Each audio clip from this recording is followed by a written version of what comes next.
হরে কৃষ্ণ।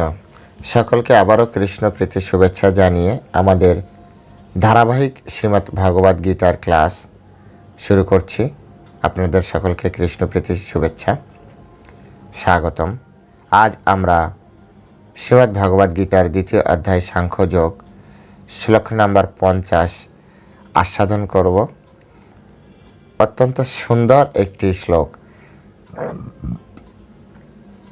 শ্লোকটি হচ্ছে কর্ম কৌশল সম্পর্কে আছে, কিভাবে কর্ম করা উচিত, টেকনিক, যে টেকনিকের মাধ্যমে আমাদের কর্ম মাধ্যমে আমরা এই জগৎ থেকে বেরিয়ে যেতে পারবো, সেটি এখানে শিক্ষা দিচ্ছে। তা আসুন আমরা শ্লোকটি আস্বাদন করি। নমো ওম বিষ্ণুপাদায় কৃষ্ণপ্রেষ্ঠায় ভূতলে শ্রীমতে ভক্তিবেদান্ত স্বামিনীতি নামিনে নমস্তে সরস্বতী দেবী গৌরবাণী প্রচারিণে নির্বিশেষ শূন্যবাদী পাশ্চাত্য দেশতারিণে বাঞ্ছাকল্পতরুর্ভশ্চ কৃপা সিন্ধুবেব চ পতিতানাং পাবনেভ্যো বৈষ্ণবেভ্যো নমো নমঃ। জয় অনন্তকোটি বৈষ্ণববৃন্দ কি জয়, শিলা প্রভুপাদ কি জয়। ওম নমো ভগবতে বাসুদেবায়। ওম নমো ভগবতে বাসুদেবায়। ওম নমো ভগবতে বাসুদেবায়। শ্রীমদ্ ভগবদ গীতা দ্বিতীয় অধ্যায় সাংখ্যযোগ শ্লোক নম্বর 50। বুদ্ধিযুক্ত যাহাতিহ উভে সুকৃত দুষ্কৃতে তস্মাজ্জগায় যুজ্যস্ব যোগঃ কর্ম কৌশলম। বুদ্ধিযুক্ত যাহাতিহ উভে সুকৃত দুষ্কৃতে তস্মাৎ যোগায় যুজ্যস্ব যোগঃ কর্ম কৌশলম। হরে কৃষ্ণ। তো এখন আমরা শিল প্রভুপাদ কর্তৃক এই সংস্কৃত শ্লোকের যে বাংলা অনুবাদ, সেই অনুবাদ আমরা আস্বাদন করার চেষ্টা করব। আপনারা সকলে আস্বাদন করবেন। খুবই সুন্দর শ্লোক, মনোযোগ দিয়ে শ্রবণ করবেন, বোঝার চেষ্টা করবেন, জীবন বদলে যাবে। এই জগতে সব কিছু করেও আপনি ভগবানের কাছে যেতে পারবেন। সম্পূর্ণ ভিডিও দেখবেন, ছোট ভিডিও, খুব ভালো লাগবে। তো বলছে যে যিনি ভগবদ ভক্তির অনুশীলন করেন তিনি এই জীবনেই পাপ ও পুণ্য থেকে মুক্ত হন। অতএব তুমি নিষ্কাম কর্মযোগের অনুষ্ঠান করো, সেটি হচ্ছে সর্বাঙ্গীন কর্মকৌশল। কর্মকৌশল, কুশলতার সহিত যে কর্ম বলে সেটা এটা, বুদ্ধিমত্তার সহিত। যিনি ভগবদ ভক্তির অনুশীলন করছেন, অর্থাৎ তিনি যা করছেন তার কেন্দ্রে হচ্ছে পরমেশ্বর ভগবান কৃষ্ণ। তিনি এই জীবনে সমস্ত পাপ ও পুণ্য থেকে মুক্ত হন। এটা কৃষ্ণের কথা। অনেকে বলে না, তুমি এত করছো, তুমি ভগবান কি তোমাকে মুক্ত করবে, ভগবান কি তোমাকে নিয়ে যাবে?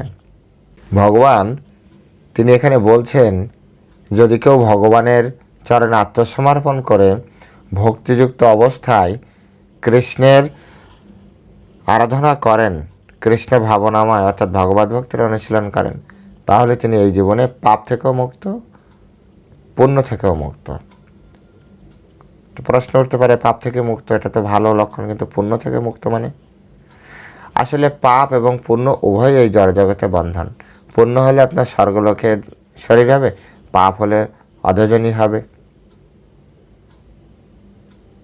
উভয়ই এই জগতে বন্ধনের কারণ। শিলা প্রভুপাদ বলছে, কোনোটা সোনার ছিকলে বাঁধা, কোনোটা লোহার ছিকলে বাঁধা। মর্তলোকের জন্ম, মৃত্যু, জরা, ব্যাধি, দুঃখ, দোষানু দর্শনম। আমাদের এই মর্তলোকের যে 4টা বিষয় আছে, সেটা হচ্ছে জন্ম, মৃত্যু, জরা, ব্যাধি। স্বর্গলোকে 2টি কম 2টি আছে, জন্ম আছে, মৃত্যু আছে, জরা নেই, ব্যাধি নেই, কিন্তু জন্ম মৃত্যু আছে, চক্র আছে। তো যেহেতু আমাদের থেকে কিছুটা ভালো, তাই ওটা হচ্ছে সোনার ছিকলে আমাদেরকে বেঁধে রাখা। আর ওদের থেকে যদি কিছুটা আমরা খারাপ, তাই আমাদেরকে লোহার ছিকলে বেঁধে রাখা। সেই জন্য ভগবান বলছে পাপ পুণ্য দুটো থেকেই আমি তোমাকে মুক্ত করে দেব। যে ভগবানের চরণে আত্মসমর্পণ করে ভগবত ভক্তির অনুশীলন করবেন, তাকে ভগবান পাপ এবং পুণ্য থেকে উভয় থেকে মুক্ত করবেন। অতএব তিনি নিষ্কাম কর্মযোগে অধিষ্ঠিত। তুমি নিষ্কাম কর্মযোগে অনুষ্ঠান করো, অর্থাৎ কোনো রকম কামনা বাসনা থেকে মুক্ত হয়ে তুমি এই কর্ম করো। সেটি হচ্ছে সর্বাঙ্গীন কর্মকৌশল। এই জগতে কেউ যদি নিষ্কাম হতে পারে, নিষ্কাম মানে কামনা বাসনা রহিত, কামনার এনি কাইন্ড অফ ডিজায়ার, যে কোনো ধরনের কামনা বাসনা থেকে কেউ যদি মুক্ত হতে পারে, মুক্ত হয়ে যদি কর্ম করে, তাহলে সেই হচ্ছে প্রকৃত কর্ম কৌশল বলা হচ্ছে। শিলা প্রভুপাদ এখানে সুন্দরভাবে বলছেন,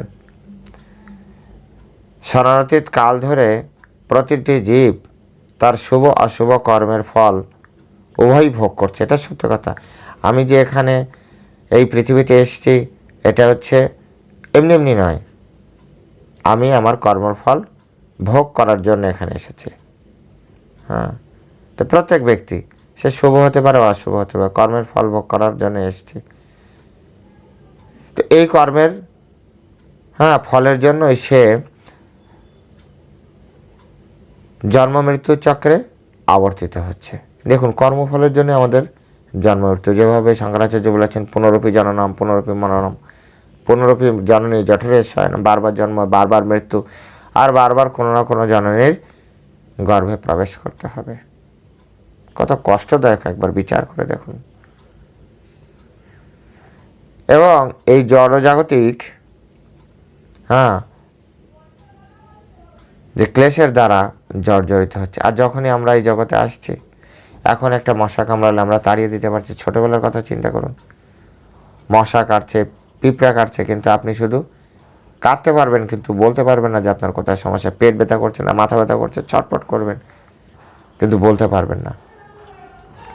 এটাই হচ্ছে বলা হচ্ছে বিভিন্ন ধরনের ক্লেশ, ত্রিতা প্রাণের জড়জগতিক ক্লেশের দ্বারা আমরা জর্জরিত হচ্ছি। অজ্ঞানতার অন্ধকারে আচ্ছন্ন হয়ে পড়ায় জীব তার স্বরূপ ভুলে গিয়েছে। আমরা যে কৃষ্ণের, জীবের স্বরূপ হয় কৃষ্ণ নিত্য দাস। তো এই দাস শব্দটা, আমরা তো কৃষ্ণের নিত্য দাস, আর আমরা পড়েছি অনিত্য সংসারে। আর অনিত্য সংসারে পড়ার কারণে আমাদের কি হচ্ছে, আমাদের ভিতরে মায়া তৈরি হচ্ছে। আর মায়ার প্রলোভের জন্য আমরা আমাদের যে নিজেদের স্বরূপ, সেই স্বরূপ আমরা ভুলে আছি। আর নিজের স্বরূপ ভুলে থাকার জন্য আমাদের কি হচ্ছে, আমাদের সকাম কর্ম করতে হচ্ছে। তো এই দুঃখদায়ক অবস্থা থেকে নিষ্কৃতি পাবার উপায় হচ্ছে গীতার নির্দেশিত ভগবানের উপদেশ হৃদয়ঙ্গম করে তার সেবায় নিজেকে সম্পূর্ণরূপে উৎসর্গ করা। কত সুন্দরভাবে শিলা প্রভুপাদ বোঝাচ্ছে যে জন্ম মৃত্যুর চক্র, সকাম কর্ম থেকে কিভাবে আপনি মুক্ত হবেন। তো বলছে গীতায় নির্দেশিত, অর্থাৎ কৃষ্ণ যেভাবে নির্দেশ দিয়েছে। কোনো মঠ মন্দির বা কোনো আপনার কি বলে মহারাজ সন্ন্যাসীর কথায় কাজ হবে না। শিলা প্রভুপাদ বলছে যে এখানে কৃষ্ণ নিজে যে উপদেশ দিয়েছেন গীতার মাধ্যমে, সেই উপদেশ অনুযায়ী আপনি আপনার জীবনকে পরিচালনা করবেন।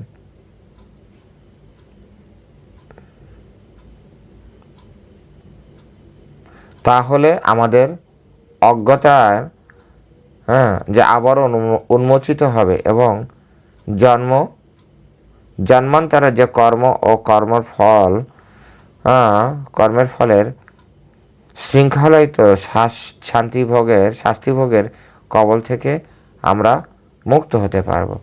অর্থাৎ জন্মান্তরের ধরে যে কর্ম এবং কর্মের ফল, এর যে শৃঙ্খল দশা, আর এই শৃঙ্খল দশার পরে আমাদের কি প্রাপ্তি হবে, আমাদের জেলে যেতে হবে, আমাদের শাস্তি পেতে হবে। তো সেখান থেকে আমরা মুক্ত হতে পারবো। তাই সেজন্য সকলেরই কর্মফলের প্রক্রিয়াকে পরিশুদ্ধ করে তোলার পন্থা কৃষ্ণ ভাবনাময় কর্মে নিযুক্ত থাকতে হবে। অর্জুনকে সেই কথাই কৃষ্ণ শিক্ষা দিচ্ছেন যে তুমি এত টেনশন নিয়ে কি হবে, তুমি আমার কথা শোনো আর যুদ্ধ করো, আমি সর্বা। এরপরে ধীরে ধীরে বলবেন কৃষ্ণ ভাবনায় কর্ম, কৃষ্ণের ইচ্ছায় করব, কৃষ্ণের ইচ্ছায় যা হওয়ার হবে। তো এভাবে আমরা আমাদের যে কর্ম করার যে কৌশল, অনেকে বলছে না যে কর্মই ধর্ম, ওদেরকে এই শ্লোকটা দেখাবেন। যদি তুমি কৃষ্ণ ভাবনায় কর্ম করতে পারো তাহলে তোমার কর্ম ধর্ম, আর যদি না করতে পারো তাহলে তোমার কর্মই তোমার এই জগতে বন্ধনের কারণ। হরে কৃষ্ণ। সকলে ভালো থাকবেন। জয় শ্রীল প্রভুপাদ কি জয়।